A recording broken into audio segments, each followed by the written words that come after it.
4절의 말씀 같이 읽도록 하겠습니다. 시작. 이 복음은 하나님께서 예언자들을 통하여 성경에 미리 약속하신 것으로 그의 아들을 두고 하시는 말씀입니다. 이 아들은 육신으로는 다윗의 후손으로 태어나셨으며 성령으로는 죽은 사람들 가운데서 부활하심으로 나타내신 권능으로 하나님의 아들로 확정되신 분이십니다. 그는 곧 우리 주 예수 그리스도십니다. 아멘. 설교에서 잠깐 기도하겠습니다. 하나님, 계속해서 기독교의 기본 진리라는 책을 바탕으로 하나님 말씀을 우리가 생각해 보고 있습니다.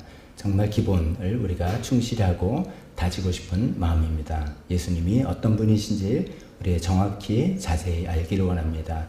예수님이 어떤 분이신지 알아야지 우리가 그것을 예수님을 믿고 살아가는 신앙이 가능하기 때문입니다.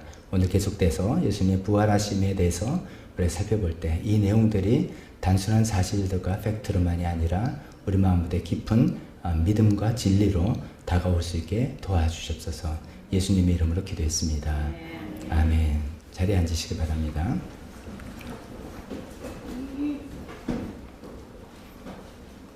오늘은 이제 네 번째로 기독교의 기본 진리라는 존 스토트 목사님의 책을 기반으로 해서 그 뼈대를 그 책을 해가지고 우리가 한 챕터씩 살펴보고 있는 중에 오늘은 이제 네 번째 순서가 됩니다. 예수님은 정말 부활하셨는가라는 내용이 되겠습니다. 먼저 이제 서론격으로 그동안에 우리가 살폈던 내용들 생각해보면 이런 것이죠.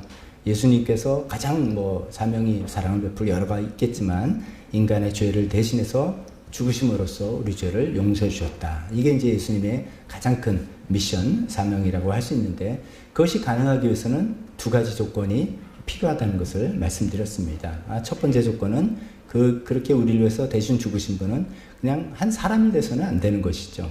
하나님이셔야 되는 겁니다. 그래야지만 한 사람의 죽음을 통해서 시대와 상관없이 또 지역과 상관없이 모든 사람을 구원할 수 있는 그 능력이 되기 때문이죠. 그래서 이제 저희가 2주 전에 예수님이 자기 자신에서 뭐라고 주장했는지 살펴봤습니다. 예수님이 내가 하나님의 아들이고 하나님께서 보내신 사람이다. 그래서 직접적인 주장, 간접적인 주장, 또 기적 같은 행동을 나타내는 주장, 이런 것들을 우리가 살펴보았습니다. 그 다음에 또 한 가지 조건은 그 예수님이 죄가 없으셔야 됩니다. 하나님은 죄가 당연히 없다 이렇게 생각될 수 있지만 또 인간으로 돌아가셨기 때문에 죄가 없으셔야 되는 것이죠. 그분이 죽음이 자기 자신의 죄 때문에 죽은 게 아니라 내가 다른 사람들, 너희들을 위해서 죽는다라는 것이 성립되려면 자신은 죄가 없어야 되는 것이죠. 그래서 이제 지난주에 그런 부분을 우리가 살펴봤습니다. 예수님 자신은 어떤 주장을 하셨는지, 예수님 측근들은, 제자들은 뭐라고 증언했는지, 그 다음에 예수님의 대적자들이 뭐라고 인정을 어떻게 했는지, 그런 것들을 성경을 통해서 살펴보았습니다. 그래서 덧붙여서 예수님께서 죄를 지을 수 없어서 그런 것이 아니지 않겠느냐. 죄를 지을 수 있는데, 즉 우리처럼 진짜로 시험과 유혹을 다 당하고 우리처럼 죄를 지을 가능성도 있었지만 유혹을 이기고 죄 없으셨던, 그래서 우리에게 믿음의 길은 이런 길이다 라고 보여주는 믿음의 창시자 혹은 믿음의 선구자로서 대신 예수님을 우리가 살펴보았습니다. 오늘은 계속해서 이제 이어지는 말씀인데요. 이 두 가지, 즉 예수님은 하나님이시고 예수님은 죄가 없으시다라는 이 두 가지 사건이 가장 강력하게 이 두 가지 내용을 입증하는 사건이 바로 부활 사건이라고 말씀드릴 수가 있겠습니다. 예수님 부활하심을 통해서 죄 없으심이 완전히 입증이 되었고 또 하나님의 아들임이 확인되었던 것입니다. 그것이 이제 오늘 저희가 금방 읽은 로마서 1장의 본문 내용이 되겠습니다. 뒷부분부터 보면 이 아들은, 즉 예수님은 육신으로는 다윗의 후손으로 태어나셨으면서 성령으로는 죽은 사람 가운데서 부활하심으로 나타나신 권능으로 하나님의 아들로 확정되신 분이다 라는, 그래서 부활이 그 정점을 이루었다라고 이야기하고 있습니다. 또 오늘의 이제 우리 과제는 예수님이 정말 부활하셨는지 또 부활의 그 증거는 뭔지 이것을 살펴보려고 합니다.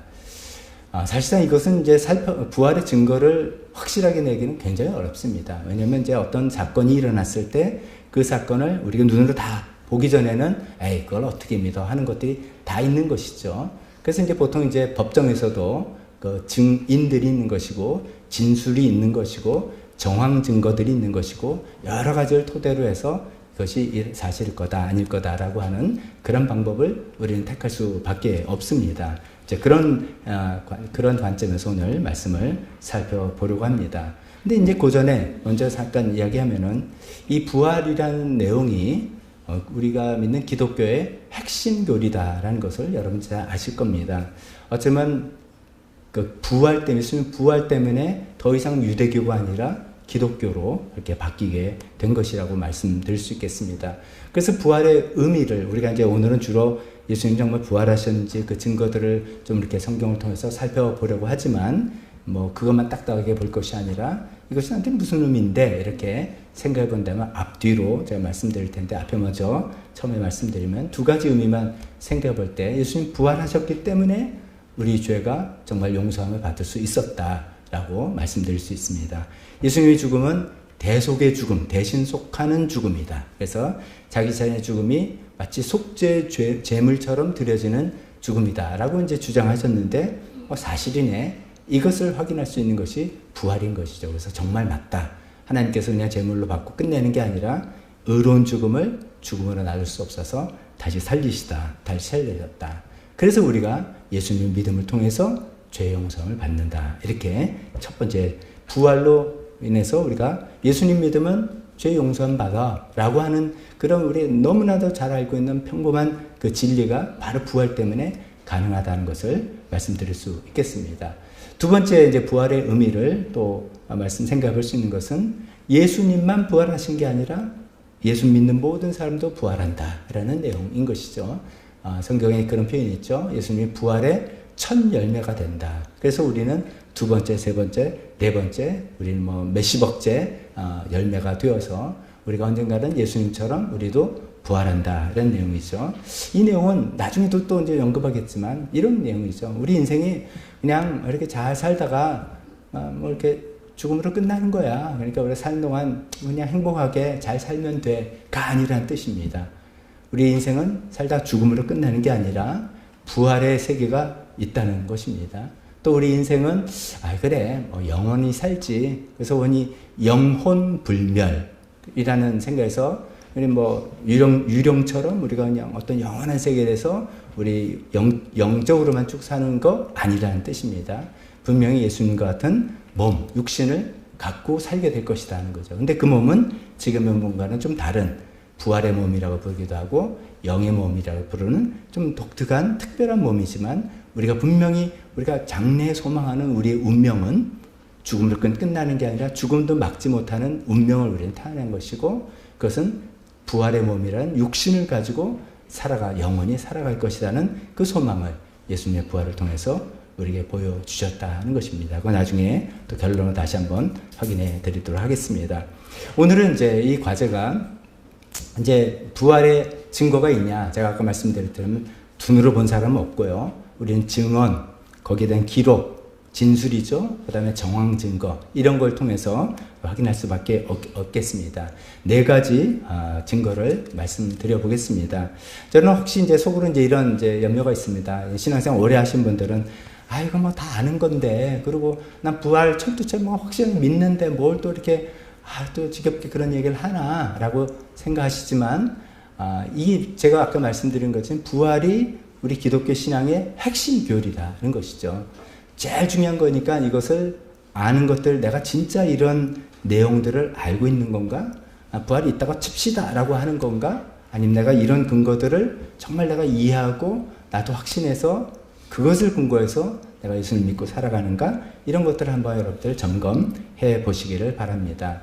오늘 이제 본문이 사실 여러 거예요. 네 가지 증거라니까 하나씩 쓰려고 해서 로마서 말씀은 서론적인 본문이고 네 개인데 네 개 너무 많아서 그 주보 그쪽 순서 칸에는 적을 수가 없어서 목회자 칼럼 칸에다 적어놨습니다. 그러니까 목회자 칼럼 쪽에 있는 성경 본문을 하나씩 같이 보시면서 설교를 들어주시면 좋겠습니다. 부활의 증거, 성경적인 증거 네 가지를 말씀드리는데 첫 번째는 잘 아시는 것이죠. 빈 무덤이다. 예수님의 무덤은 비어있다. 그 안에 시신이 없다는 그런 내용입니다. 마태복음 28장 5절부터 6절 여러분 그냥 눈으로 같이 읽어주시기 바랍니다. 거기 이제 칼럼면에 보면 부활의 증거 2, 부활의 증거하고 괄호 1번 빈 무덤 이렇게 되어 있죠. 마태복음 28장입니다. 제가 읽겠습니다. 천사가 여자들에게 말하였다. 두려워하지 말아라. 나는 너희가 십자가 달리신 예수를 찾는 줄 안다. 그는 여기에 계시지 않다. 이 무덤에 없다는 뜻이죠. 그가 말씀하신 대로 그는 살아나셨다. 와서 그가 누워 계시던 곳을 보아라 라고 이야기했습니다. 이제 성경을 잘 모르신 분들이라는 을 대상으로 하는 입장에서 제가 쭉 말씀드려 보겠습니다. 예수님 돌아가시고 이제 장례식을 치렀습니다. 근데 그 시간이 굉장히 빡빡했습니다. 예수님 돌아가신 게 우리 시간으로 오후 3시쯤에 운명하셨다라고 되어 있습니다. 근데 대충 오후 5시쯤이면 안식일이 시작되는 시간입니다. 특히나 그 안식일은 굉장히 큰 6월절 안식일이었습니다. 대개인 유대인들이 안식이 되면 일을 안 한다 아시잖아요. 그래서 시신을 매달아 둘 수가 없고요. 빨리 이 시신을 장례 처리를 했습니다. 2시간밖에 없었어요. 그래서 예수님의 장례를 굉장히 급하게 서둘러야 됐던 것입니다. 그래서 어쩌면은 이제 뭐 향품도 쓰고 대충 세마포도 했지만 수의도 입혀드렸지만 이게 정식 장례 충분히 애도하고 할 수 있는 장례가 아니었던 것이죠. 그것이 못내 여인들은 못내 아쉬웠었어요. 막달라 마리아를 비롯해서 여러 몇몇 여인들이 이렇게 너무나 마음이 아파서 계속 그 무덤을 어디로 안치하는 것과 다시 확인하고 마음에 계획이 섰습니다. 안식일 지난 후에 내가 향품을 가지고 정식으로 우리 예수님의 시신에 그 유대 전통 방식대로 좀 발라드리리라 라는 생각이 있습니다. 가능할지 불가능할지는 모릅니다. 왜냐하면 경비병들이 있다는 소식이 들었는데 사정을 해보려고 했습니다. 사정을 해서 우리 관례에 따라서 그렇게 하는 거 아니냐 좀 꼭 기회를 달라 라고 이제 마음을 먹고 있었던 것이죠. 그래서 이제 안식일이란 새벽 미명에 얼른 향품을 들고 예수님 무덤에 갔습니다. 갔는데 너무나도 뜻밖의 일이 생긴 것이죠. 경비병들은 온데간데 없고 무덤 돌문이 열려 있는 것입니다. 그리고 거기서 천사가 나타나서 우리가 금방 읽은 본문 이야기를 하는 것입니다. 예수님 여기 계시지 않다. 당신 여기 온 거 아는데 여기 안 계신다. 말씀하신 대로 살아나셨다라는 이야기를 한 것입니다. 그 무덤은 비어있다는 이야기를 하고 있는 것입니다. 자, 우리가 이제 뭐 세상에 그런 영국 속담이라고 하던데요. 세상에서 피할 수 없는 2가지가 있다. 그런 얘기 다 아실 겁니다. 세금을 피할 수 없는 거고, 그다음에 죽음을 피할 수 없다. 누구나 다 태어나서 살다가 죽게 됩니다. 죽게 되면 다 누구나 다 무덤에 안치를 합니다. 뭐 이제 그렇지 못하는 비극을 겪는 분들도 있겠지만 우리 일반적으로 죽으면 다 무덤에 정성껏 안치를 하죠. 세계적인 종교 지도자들도 다 그렇습니다. 공자의 묘는 저기 산동성 치우라는 곳에 있다고 합니다. 그래서 특히 요새 중국에서 정부에서는 공자의 묘를 굉장히 성대하게 그걸 부각시키고 있다고 들었습니다. 이슬람 종교의 마호메트 묘는 사우디아라비아의 메카라고 아시는 분이 많이 있는데 메디나에 있다고 합니다. 2번째 도시 메디나에 안치되어 있습니다. 석가모니, 불교에 창시된 석가모니는 죽어서 화장을 했습니다. 그 당시 그 사람들의 관습에 화장을 했더니 그렇게 오래 참선한 사람들은 이제 사리가 나오지 않습니까? 그 사리를 나누어서 안치했습니다. 그것이 탑의 기원이 된 것이죠. 그래서 어떻게 보면 지금도 이제 불교 사원의 여러 이제 탑들은 어떻게 보면 석가모니의 무덤인 것이죠. 물론 이제 원래는 사리를 담고 탑을 세우는 것이죠. 그래서 진산사리를 품고 담아야 된다 하는 것인데 그런 건 이제 드무니까 일단 그 형태가 많은 탑으로 이어진 것입니다. 그래서 4대 종교, 4대 성인이라고 할 수 있는 그 모든 분들이 다 무덤이 있어요. 그런 무덤을 방문하고 참배하고 기념하고 거기서 성대한 식도 거행을 하는데 예수님의 무덤만은 비어 있다는 것이죠. 예수님 분명히 장례를 치렀고 분명히 시신을 안치했는데 예수님의 무덤은 지금도 비어있고 예수님은 빈 무덤이다라는 것입니다. 예수님 부활하셨기 때문이죠. 이제 예수님이 빈 무덤에 대해서 이제 그 부활하셨다기 때문이다라고 제가 쓱 말씀드렸는데 그렇지 말 그게 아니라 다른 이유가 있을 거야 라고 생각하는 이제 설명들 몇 가지 있습니다. 빨리 한번 생각해 보겠습니다. 예수님이 부활했기 때문에 빈 무덤이 아니라 첫 번째는 그 여인들이 뭔가 딴 사람 무덤을 찾아간 거야. 이렇게 이제 생각하는 거 있습니다. 가긴 갔는데 막 그날 너무 막 혼비백산을 해서 딴 사람 무덤, 아주 장례식도 치르지 않은 뭐 엉뚱한 무덤을 간 거 아니냐라는 그런 생각을 할 수가 있습니다. 근데 이건 좀 말이 안 되죠. 성경에 보면 여인들이 이미 계획을 다 세우고 있었고, 또 여인이 혼자 간 것도 아니고 여러 명이 같이 갔고, 나중에 베드로와 요한까지, 남자 제자들까지 가서 확인도 했고 등등 했기 때문에 남의 무덤, 엉뚱한 무덤일 수가 없습니다. 두 번째는 부활했기 때문에 빈 무덤이 아니라, 예수님이 사실 돌아가신 게 아니라 기절했다가 혼절해 있다가 서늘한 무덤에서 이제 나중에 깨어나셔서 거기서 어떻게 나오신 거다. 그래서 비어 있다. 이렇게 생각하는 분들도 있습니다. 근데 이게 또 말이 안 됩니다. 그것은 왜냐하면 로마의 사형 제도를 너무 우리가 우습게 보는 것이죠. 그런 주장은. 로마의 지난주에도 백부장 이야기 말씀드렸는데, 사형 집행하는 전문가입니다. 수많은 사람들을 사형 집행했던 책임자입니다. 자기가 사형 집행해서 죽었다라고 하는데, 만약에 죽지 않았다면 굉장한 책임을 자기가 지게 되는 그런 위치에 있습니다. 예수님이 빨리 죽었다, 운명하셨다는 소리를 보고를 했는데 빌라도도 믿기 어려웠어요. 총독도. 그랬더니 이제 백부장이 확인대가 다 했습니다. 그래서 옆구리에 심장에 창로로 찔렀고 뭐 다 이렇게 확인했습니다. 그래서 분명히 요즘 마침 이제 우리가 사망하면 의사가 사망 확인서 써주듯이 확인을 한 것이죠. 그래서 이제 무덤에 안치한 것입니다. 그래서 뭐 거기서 깨었다가 깨어났다 이렇게 이제 말이 되지 않습니다. 근데 설령 깨어났다 하더라도 무덤 구조상 나올 수가 없습니다. 뭐 어떤 영화를 보니까 갑자기 영화 제목도 이게 이제 즉흥적으로 하니까 또 생각 안 나요, 요새. 관에 다쳐가지고 이렇게 해서 또 빠져나오는 어떤 여자 복수극 영화 있는데, 그런 구조가 아니고요.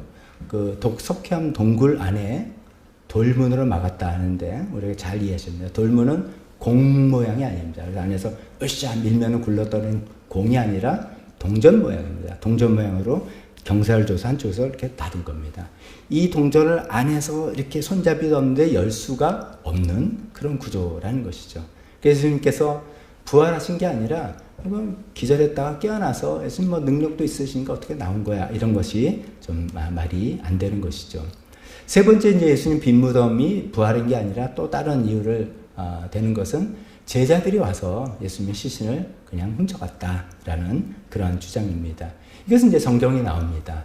성경이 이제 분명히 경비견까지 세웠는데 예수님이 시신이 없어졌다. 난리가 났습니다. 그래서 유대 지도자들은 경비병들 사실은 엄중히 문책을 해야 되는데, 그럼 이제 일이 더 커지니까 오히려 돈을 주면서, 야, 너네가 책임 안 물을 테니까 이야기를 만들어라.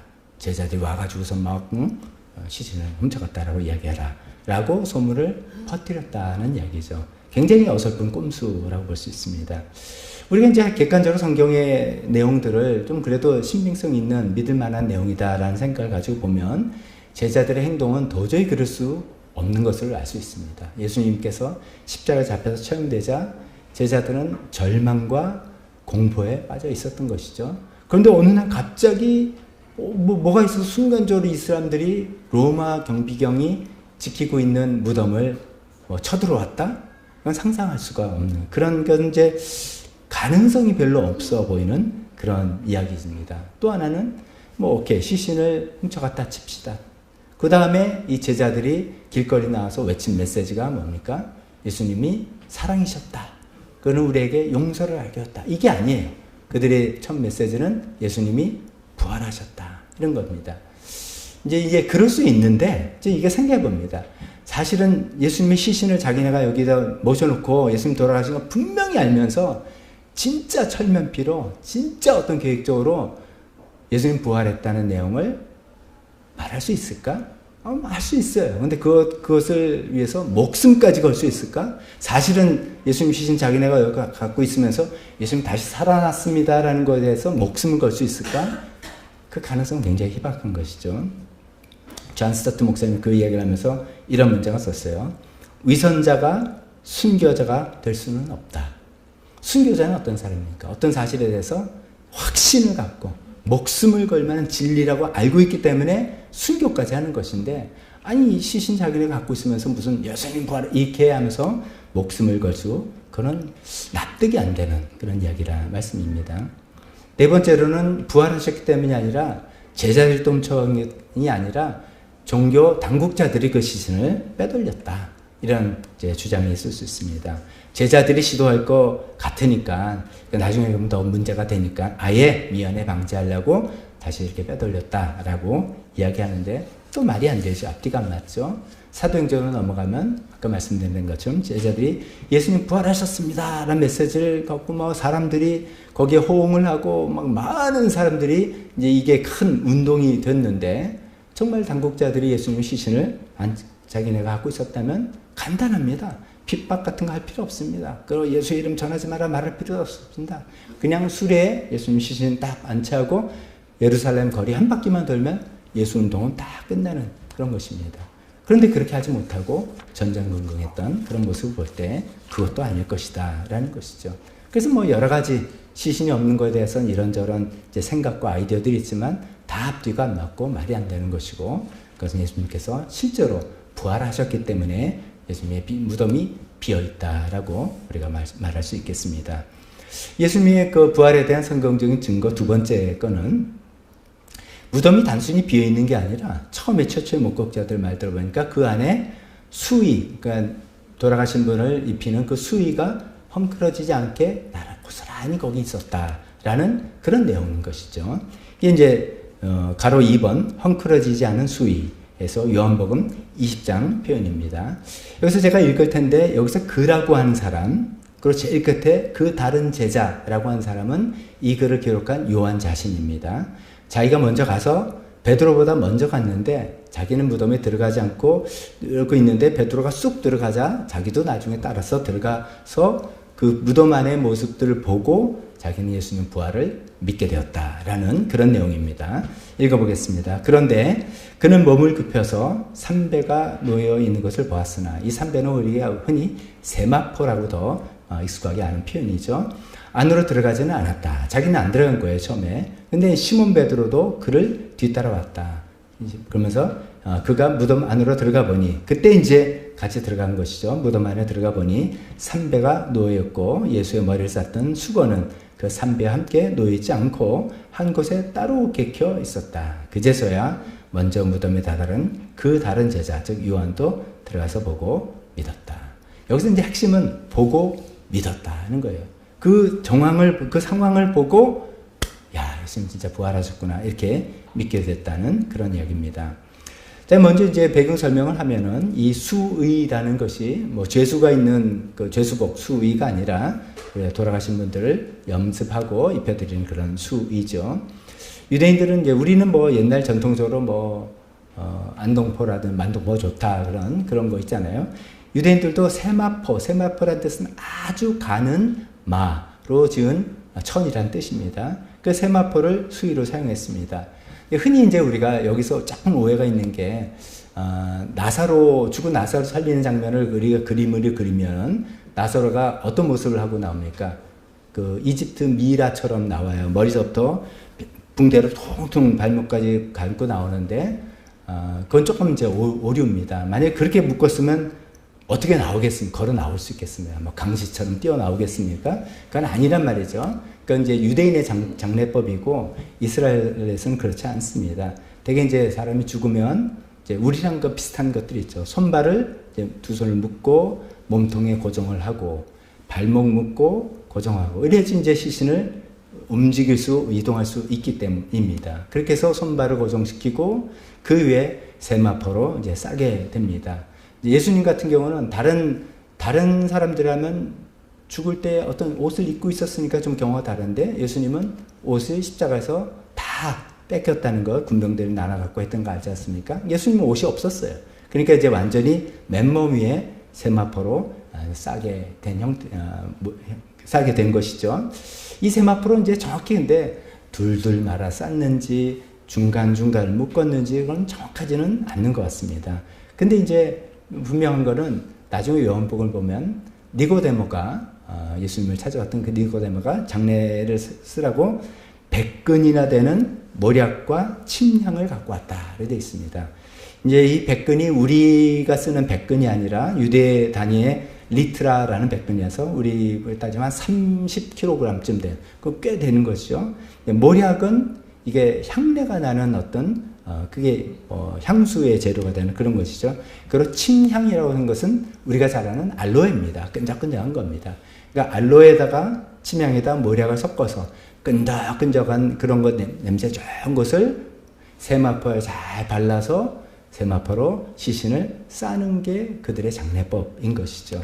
왜 그 향기 나는 그런 걸 싸느냐 하면은 그 무덤 안에 안치시키면 이제 부패가 되기 시작할 거 아닙니까? 훨씬 굉장히 더운 곳이니까. 근데 이제, 그리고 이제 문 닫으면 끝나는 게 아니라 일반적으로는 우리처럼 한 3일장을 치르는데 3일 동안 가족들이 왔다 갔다 하는 거예요. 근데 이제 그런 향품 처리를 하지 않으면 굉장히 냄새가 역하겠죠. 그래서 이제 얼마나 그러면 괴롭겠습니까? 돌아가신 것도 아까운데, 뭐 안타까운데 그 안에 막 시신 썩는 냄새가 나면 그건 너무 괴롭죠. 그래서 그것을 방지하기 위해서 좋은 향내가 나게끔 그렇게 모략과 향품 같은 걸 써서 그렇게 시신을 처리를 하는 것입니다. 여기 이제 머리를 쌌던 수건이라는 표현도 우리가 눈여겨 봅니다.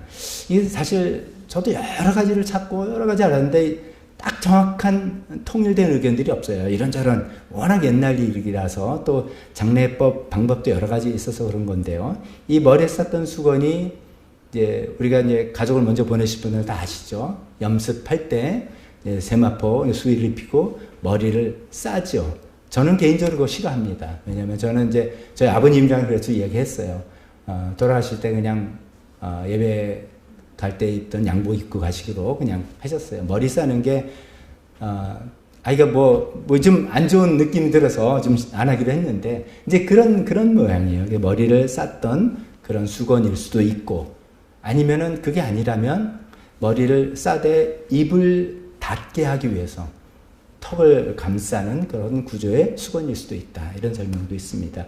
정확히 어떤 건지 모르지만 그렇게 해서 또 다른 머리 쌌던 수건이라는 것이 있는 것이죠. 자, 그런 상황을 여러분 아시면서 이제 베드로와 요한이 그 무덤에 들어갔습니다. 그 무덤에 들어갔더니 무덤이 비어 있는데 그러면 아무것도 없어야 되는데 이상하게 수의가 남아있더라는 거죠. 그러니까 이제 시신을 누가 훔쳐갔거나 한 건 아니에요. 그럴 사람이 어디 있겠습니까? 게다가 이 수의는 제가 아까 막 이렇게 설명드린 이유가 그냥 한들한들한 옷이 아니라는 겁니다. 모략과 침향으로 바른 거예요. 어떻게 보면 덕지덕지 발라서 이것이 그냥 굳어 있는 모양이 되는 것이죠. 근데 들어가서 봤더니 그 형태는 마치 고치처럼 이렇게 고대 있는데 안에 예수님은 안 계신 것. 너무나 놀랍고 신기한 그런 모습인 것이죠. 그래서 누가 시신을 훔쳐갔다면 수위까지도 없어야 되는데 있는 거 보니까 훔쳐간 건 아니고 만약에 예수님께서 깨었다면 으악 하면서 괴력을 발휘해서 세마포를 확 찢고 났으면 이 세마포가 찢어져 있어야 되는데 아닌 거예요. 그럼 만약에 딴 사람이 맞거나 소위 천사가 와서 예수님을 데리고 간다면 그 세마포를 다시 풀어서 이렇게 나올 텐데 그것도 아니에요. 마치 시신이 그대로 있었던 것 같은데 안에 시신만 없고 그 알로에 같은 거로 받아서 굳어 있을 듯한 그 세마포만 있는 모양을 봤다는 것이죠. 요한은 이 모습을 보고 예수님이 부활하셨구나 이렇게 믿게 됐다는 것입니다. 보고 내가 그 모습을 보고 믿었다는 이런 얘기를 하는 거죠. 그래서 이제 두 번째 포인트 이런 것이죠. 그렇게 최초의 목격자가 말하는 헝클어지지 않은, 찢어지지도 않은, 남겨져 있는 그 수위의 모양을 보고 예수님은 부활하셨는데 우리가 이제 더 나중에 상황과 알게 되는 것처럼 육신으로 그냥 똑같이 죽었다가 다시 소생되는 그런 식의 부활이 아니라 굉장히 놀라운 형태로. 그래서 부활의 몸이다, 영의 몸이다. 제자들이 문을 걸어잠고 있었지만 예수님이 쑥 들어오시고 쑥 나가실 수 있는 시공을 초월하는 아주 놀라운 새로운 형태의 몸으로 부활하셨구나 라고 우리가 알고 있습니다. 이제 그런 설명을 하는 분도 있습니다. 돌문이 열린 거는 예수님께서 하고 천사들이 하고 나올 수 있게 여는 게 아니라 그 예수님 부활하심을 알려주기 위해서 일부러 열어놓는 거죠. 예수님과 돌문이 필요 없는 거죠. 예수님은 시공을 초월하니까 그냥 나오실 수 있는데, 그러면 그 안에 모르잖아요. 그러니까 나 부활했다라는 거 알려주셔서 돌문을 천사가 열어놨다라는 그 설명도 있습니다. 자, 두 번째 이제 헝클어지지 않은 수위가 예수님의 부활을 증명한다면, 또 세 번째 증거는 부활하신 주님이 제자들에게 나타나 보이셨어요. 나에게 부활했다, 다시 살아났다, 이렇게 보여주셨다는 겁니다. 한 군데 마가복음 16장 제가 읽겠습니다. 그 뒤에 11제자가, 왜 11제자일까요? 12제자였지만 가룟 유다는 예수님 배신하고 자책감에 자살하고 없죠. 11제자가 음식을 먹을 때 예수께서는 그들에게 나타나셔서 그들이 믿음이 없고 마음이 무딘 것을 꾸짖으셨다. 그들이 자기가 살아난 것을 본 사람들의 말을 믿지 않았기 때문이다. 예수님께서 나타나는 장면이 많은데 제가 이 구절을 택한 이유를 좀 이따 말씀드리겠습니다. 성경을 보면 예수님께서 부활하시고서 적어도 10번 정도를 예수님을 믿는 사람들에게 나타나 보셨다라고 기록이 있습니다. 10번. 빨리 따져보면 막달라 마리아에게 먼저 나타났고, 그 향품을 갖고 오는 여인들에게 나타나셨고, 베드로에게 나타나셨고, 어떤 정황인지 설명은 없습니다. 그 다음에 엠마오로 가는 두 제자들에게 나타나셨고, 그 다음에 지금 도마 없는 다락방에서 요 상황 말고 도마가 없을 때 10명만 있을 때 나타나셨고, 그 다음에 도마가 있을 때 11명 있을 때 나타나셨고, 고린도전서 보니까 500 형제들 앞에서 나타나셨다. 참 신비로운 이야기입니다. 그리고 그 중에 예수님의 동생, 육신의 동생 야고보에게도 나타나 보이셨고, 그 다음에 요한복음 제일 뒤에 에휴 그래도 낙심하고 난 물고기나 잡으렸다 하는 제자들에게 나타나셨고, 마지막으로는 승천하실 때 많은 사람들에게 나타나 보이셨죠. 그래서 이제 10번입니다. 이제 하나를 덧붙인다면 사도 바울에게 다메섹 도상에 가던 사도 바울에게 나타난 것이죠. 그거까지 포함하면 11번이라고 볼 수가 있겠습니다. 그래서 예수님께서 이제 부활하신 몸을 이렇게 많이 보이셨어요. 몰래 부활하신 게 아니라 보이셨습니다. 자, 근데 이제 부활했다는 그 사람들의 기록과 증언들인데 이걸 어떻게 확실히 믿을 수 있느냐?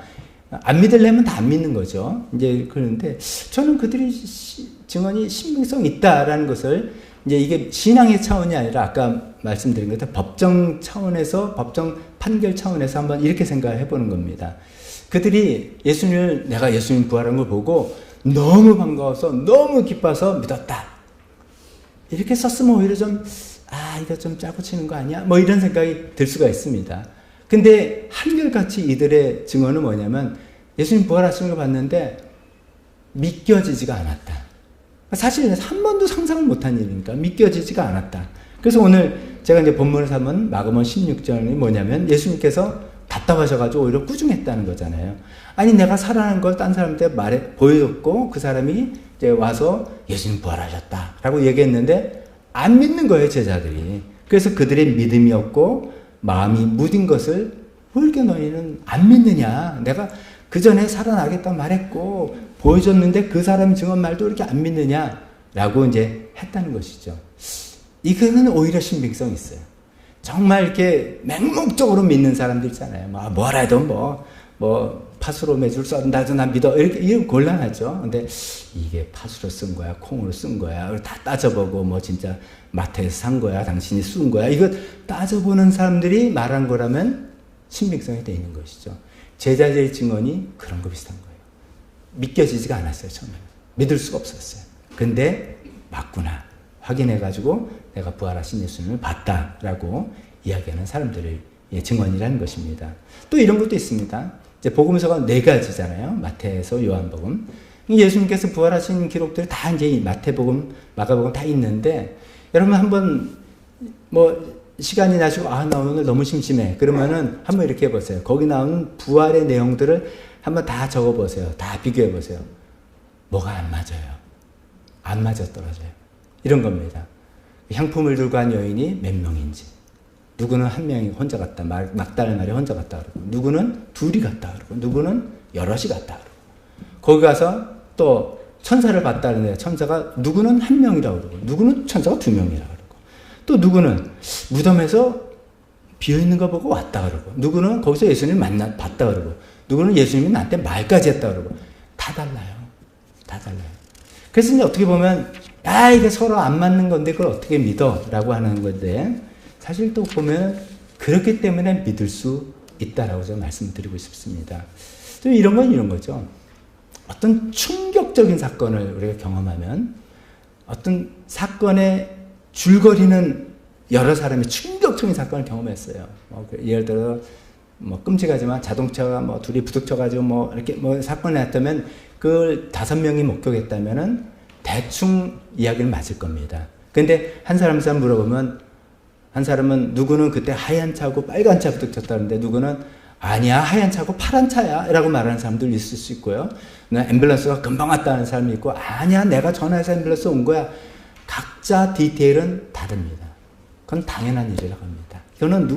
이거는 성경이 나오는 이야기만이 아니라 다 그렇답니다. 핵심은 똑같은데 디테일은 각자 자기가 이해하는 방식으로 좀 다르게 기억을 하는 것이죠. 근데 성경이 오히려 신빙성이 있다는 것은 그것을 그냥 그대로 적은 거예요. 나는 내가 기억한 대로 적은 거예요. 나는 혼자 갔다 라고 적은 거고 나는 둘이 갔었다 라고 적은 거고 나는 예수님이랑 이야기도 했다 적은 거고 나는 그냥 보고만 왔다 적은 거예요. 이게 만약에 이제 조작이라고 생각하면 성경을 이렇게 놔두면 안 됩니다. 성경이 정경화되는 과정에서 이제 처음에 기록이 돼서 이거 하는 과정에서 가면서 봐. 이렇게 되면 말이 안 맞잖아. 이렇게 되면 이거 누가 믿겠니? 안 돼. 손을 보자. 그래서 성경 편찬위원회를 만들어서 이거를 매끈하게 다 맞아떨어져게 다 고쳤을 것입니다. 그런데 성경은 그렇지 않았어요. 이거는 나의 순수한 증언이다. 라는 그대로 놔뒀어요. 그 디테일은 조금 다르지만 알맹이는 다 똑같은 거예요.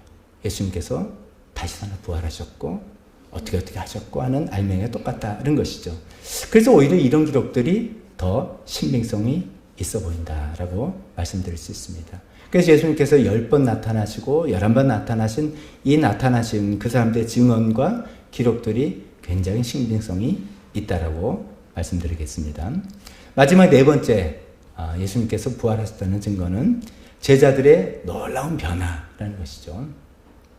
자, 4번째 하기 전에는 기억하십니까? 첫 번째 뭐라 그랬죠, 제가? 첫 번째 증거가 무덤이 비어있더라, 빈 무덤.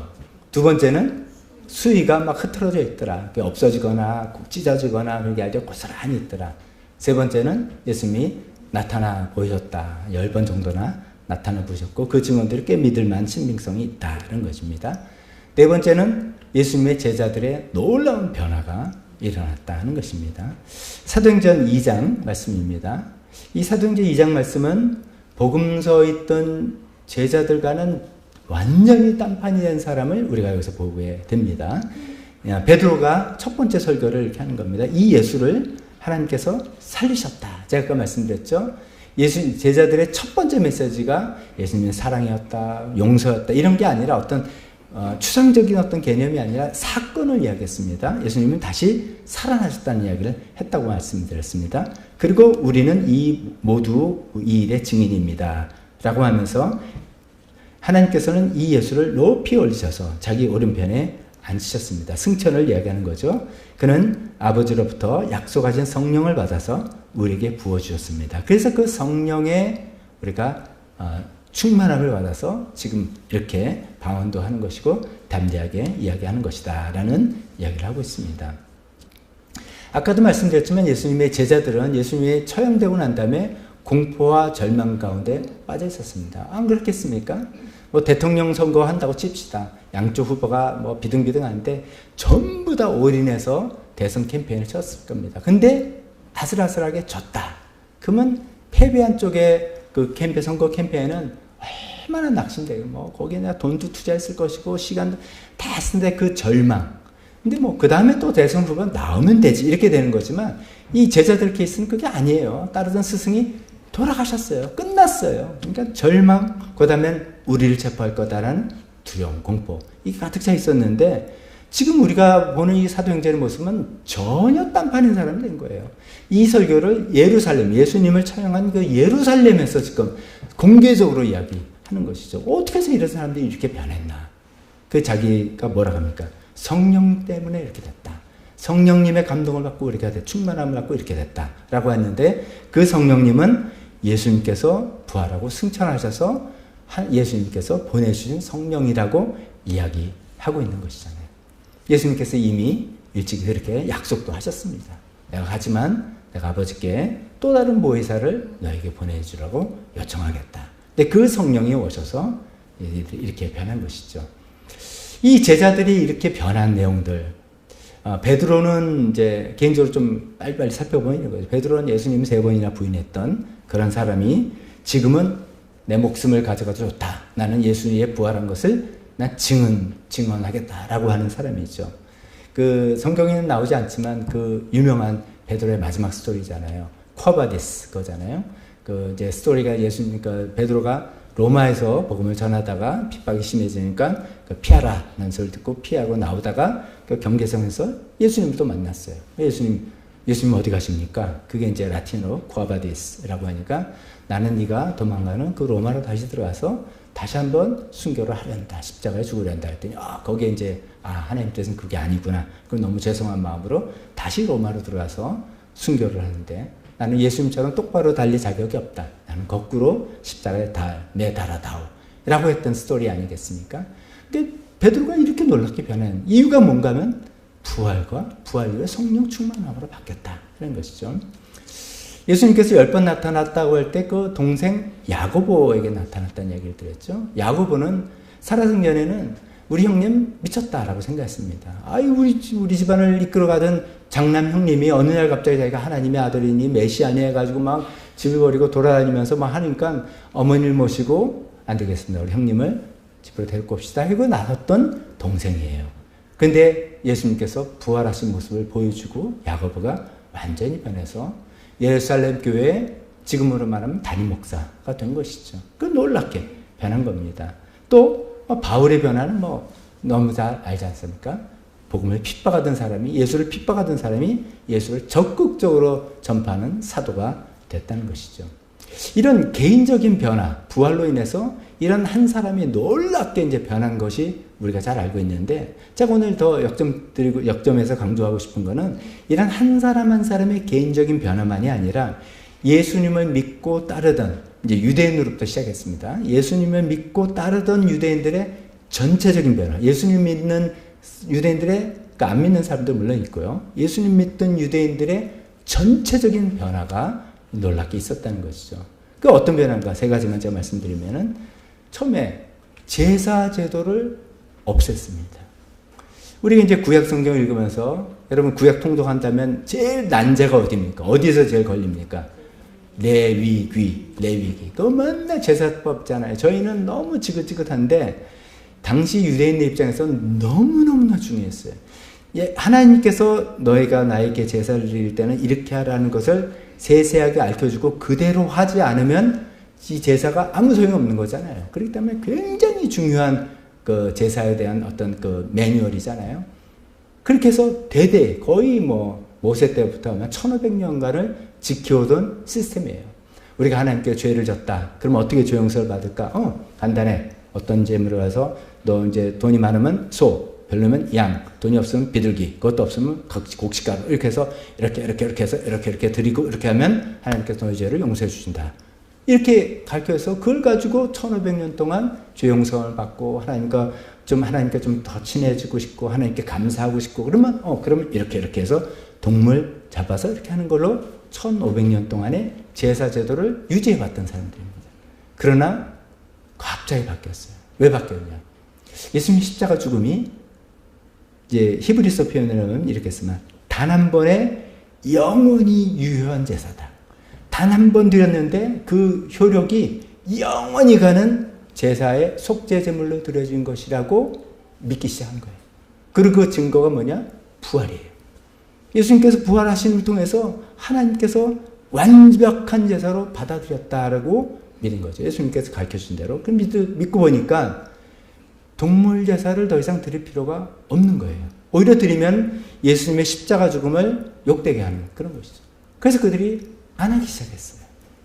성전이 없어서 제사를 안 드리는 것이 아니라, 그래서 오히려 성전을 또 회복하고 이렇게 해야 되는 게 아니라 그 모든 속죄 제사는 예수님의 십자가로 단 한 번에 이루어졌지만 영원히 유효한 제사로 드려졌고 하나님께서 그걸 받았기 때문에 우리는 제사를 더 이상 드릴 필요가 없다라고 된 것이죠. 그래서 제사 제도가 없어진 거예요. 1500년 동안 유지되던 제사 제도가 없어진 거예요. 두 번째는 이겁니다. 또 유대인들이 금과 옥토처럼 붙드는 것은 안식일을 지키는 거예요. 유대인들에게 안식일은 생명과 같은 겁니다. 그 유대인들의 어떤 정체성이 있어요. 안식일 지키는 것이. 이것 역시 1500년 동안 그렇게 핍박을 받으면서도 지켜왔던 거예요. 그런데 예수님이 부활을 경험한 예수를 믿는 사람들 입장에서는 안식일도 중요한데 그래서 갑자기 버린 게 아니라 그거보다는 예수님의 부활이 더 중요한 거 아니야? 그 부활을 그냥 넘어갈 수는 없다. 그래서 처음에는 안식일도 지키고 부활절에 또 따로 모여서 안식일로 다음에 따로 모여서 하다가 여건이 점점 안 됐어요. 그래서 예를 들면 정확한 말은 아니지만 둘 중에 하나 선택해 그러면 그건 주일이지 이렇게 된 거예요. 그래서 안식일은 점점점 유대인들은 지키지만 예수님을 믿는 유대인들은 안식일은 점점 없어지고 특히나 복음이 이방적으로 전파되면서 예수님이 부활하신 것이 우리에게 가장 중요한 날이야. 그전에 유대인은 안식일이 우리에게 가장 중요한 날 이렇게 했는데 이제 아니야. 부활하신 날이 가장 중요한 날 이렇게 바뀌어서 이제 모든 기독교에서는 주일날, 일요일날 예배를 드리고 부활을 기념하게 되었다는 거죠. 큰 변화입니다. 마지막 하나만 더 말씀드려 본다면 유대인들의 정체성 중 하나는 이제 예전에는 다 다신교죠. 신이 여러 신이 있다라고 했는데 유대인들의 독특함은 유일신론자들이에요. 신 하나다. 여호와 하나님 혹은 야훼 하나님 딱 한 분이다. 그래서 그걸 믿는 아주 독특한 사람들이었어요. 그래서 또 그것을 생명처럼 여겼어요. 그랬는데 예수님을 따르는 사람들이 처음에는 예수님 한 사람이다라고 생각하고 훌륭한 분이다, 선생이다 이렇게 생각했는데 예수님이 돌아가시고 그냥 끝났으면 훌륭하신 이렇게 됐는데 그분이 다시 살아나셨어요. 사람으로서는 있을 수가 없는 일이에요. 그분 정말 그분이 주장하신 대로 하나님의 아들이고 하나님께서 보내신 분이고 하나님이구나 라는 생각을 하게 됐어요.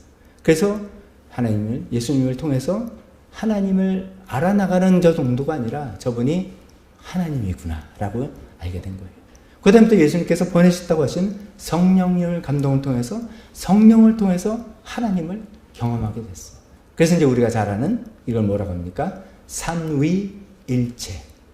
그래서 유대인들 점정적으로 여호와 하나님, 야훼 하나님을 유일신으로 믿던 그 신앙에서 우리는 성부, 성자, 성령님, 삼위 하나님을 믿는 굉장히 신비롭고 굉장히 독특한 그런 새로운 신앙으로 바뀌어진 게 그 계기가 예수님의 부활로 인해서 되었다는 것입니다. 그런 놀라운 변화들. 이거는 베드로나 개개인의 어떤 삶의 변화를 넘어서 큰 어떤 믿음의 체계 자체가 확 바뀌었는데 또 바뀐 계기가 바로 부활이었다는 것이죠. 그래서 네 번째로 제자들의 이런 개인적인 변화뿐만 아니라 그 믿음 체계 자체가 놀랍게 변화되는 그 변화가 그 기점이 부활이었기 때문에 이 부활이 네 번째 증거라고 말씀드릴 수 있습니다. 다시 한번 정리해 보시겠습니다. 이거는 여러분들이 이제 이렇게 했으면 좋겠어요. 여러분들 주변 사람들이랑 이야기하다가 이제 부활절쯤 되면 부활절이 뭔데? 그러면 이야기하면 야 부활을 어떻게 믿어? 그러면 적어도 여러분 마음속에 그분이 믿으시든 믿지 않으시든 받아들이든 받아들여야 돼. 적어도 우리는 대답할 수 있는 준비는 돼야 되는 거죠. 그냥 몰라 교회에서 부활절이에요. 난 부활 믿는데 부활 안 믿으면 또 안 된대. 그러지 마시고 적어도 여러분 마음에 성경을 생각하고 성경을 읽으면서 성경에서 이런 네 가지로 우리가 증거하고 있어. 첫 번째 뭐라고요? 빈 무덤이다. 예수님 무덤은 비어있고 성경에도 이야기했고 지금도 예루살렘에 가면 사실 아리까리하게 두 군데가 있어요. 여기 아니냐 저기 아니냐 있습니다. 근데 그거는 또 왜 그러냐면요.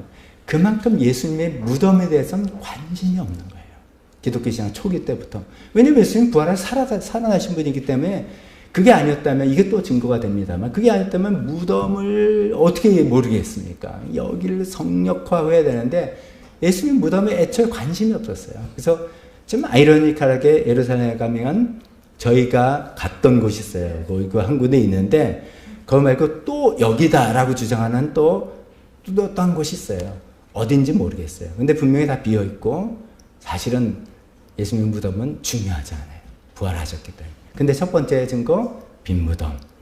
두 번째 증거, 그 안에 처음에 들어갔더니 수위가 있는데 헝클어지지도 않고 찢어지지도 않고 고스란히 알맹이만 싹 빠져낸 그런 형태라고 요한이 증거하는 그 헝클어지지 않은 수위. 세 번째 뭐라고 그랬습니까? 부활하신 예수님이 제자들에게 나타나 보이셨다. 적어도 10번 나타나 보이셨고 그들의 증인이 좀 그럴듯한 게 맹목적으로 믿고 그걸 받아들인 게 아니라 회의적으로 처음엔 믿지 않았는데도 결국 그것을 믿게 되었다는 그런 그 기록들이 더 신빙성을 갖게 합니다. 네 번째는 제자들의 놀라운 변화. 개인적인 변화가 뿐만이 아니라 전체적인 변화가 돼서 완전히 그것으로 인해서 기독교가 시작됐다라는 그런 변화입니다. 자, 이런 네 가지 변화를 여러분들이 좀 마음속에 기억하면 좋겠습니다. 그것을 토대로 정말 예수님이 부활하셨구나 이렇게 믿으셨으면 좋겠습니다. 그러면 마지막으로 짧게 아까 제가 처음과 끝에 부활의 의미 말씀드린다고 했죠. 그 알갱이는 그냥 우리가 지식으로 아는 건데 이게 무슨 의미냐 나한테 이것을 아까 했던 얘기를 또 좀 반복해서 말씀드릴게요. 부활은 우리에게 어떤 의미를 주냐. 첫 번째는 정말로 우리를 예수님의 믿음을 통해서 회개하고 믿음을 통해서 죄 용서함을 받는다. 죄 사함을 얻게 된다. 이런 것입니다. 여러분 요새 누가 사람을 죽였는데 제가 검사 앞에 가서 정말 잘못했습니다. 정말 제가 이거는 정말 잘못했다고 제가 인정합니다. 그러면 그 말 듣고 진심이야? 진심이다. 눈물 흘리고 막 그러면 당신 없던 걸로 해줄게. 그런 경우 있습니까? 아니면 제가 누구한테 100억을 빌렸어요. 꼭 갚을게 했는데 안 되는 거예요, 형편이. 그래가지고 막 찾아가가지고 막 독촉하는데 찾아가지고 내가 정말 갚으려고 하는데 내가 나쁜 놈이 아니라 정말 갚으려고 하는데 형편이 안 되는데 좀 어떻게 좀 사정을 좀 봐주면 안 되겠냐. 눈물 콧물 흘리면서 얘기했을 때 그 사람이 당신 진심으로 이렇게 미안해하는 것 같으니까 없던 걸로 합시다. 아유, 그런 사람 만나면 얼마나 좋겠습니까? 세상에서 그런 일이 없습니다. 죄, 벌, 공정하게 이루어져야지 그게 공정한 사회라고 하는 것입니다. 그런데 놀라운 일이 일어나는 것이죠. 우리는 하나님 앞에 죄인입니다. 또 로마서 말씀에 보면 하나님께 원수였다고 합니다. 그런데 그러면 이제 보통 뭐냐면 우리 지금 말하면 엄청난 벌금을 내든가 아니면 감옥소리 가서 뭐 이렇게 사면 없는 무기징역을 하든가 요새 말로 뭐 가든지 뭐 그렇게 돼야 될 텐데 그런 게 아니라 진심으로 잘못을 뉘우치고 용서를 구하는 거예요. 진심으로 회개하고 용서를 구하는. 회개하는 것이 어떤 뭐 복채를 내고 뭐 돈을 드리고 뭐 어떤 알겠습니다. 이거 용서 받기 위해서 제가 성경을 요한계시록부터 거꾸로 다 외울게요. 라든지 아니면 뭐 1년 동안 온 세계에 나가서 자원봉사하면서 구제사업 받게요. 이런 어떤 나의 행위와 노력 이런 게 아니라 마음의 진심으로 하나님 저는 죄인입니다. 저를 용서해 주세요. 이렇게 말로 진심을 다해서 말로 했는데 용서가 되는 거예요. 그런 놀라운 일이 일어났다는 것입니다. 그 놀라운 일이 예수님의 부활을 통해서 일어난 것입니다. 그 놀라운 일이 예수님의 그 죽음이 진짜 우리를 위해서 대신 죽으신 의로우신 죽음이었다는 것을 입증하는 사건입니다. 그래서 하나님께서 그 의로우신 죽음을 받으시고 예수님께서 아까 말씀드렸죠. 한 번 드려진 제사지만 그 효력이 영원한 제사 제물로 받아들였다는 증거로 예수님 부활하셔서 이제는 우리가 돈을 갚아내거나 깜빵을 가거나 뭘 어떻게 하거나 해서가 아니라 마음으로 진심으로 내가 죄인입니다. 하나님께 고백하고 예수님의 이름을 기도할 때 하나님께서 우리 죄를 용서하실 수 있는 길이 열린 거고 우리는 그 용서를 받게 되는 놀라운 소식이 우리에게 주어진 것입니다.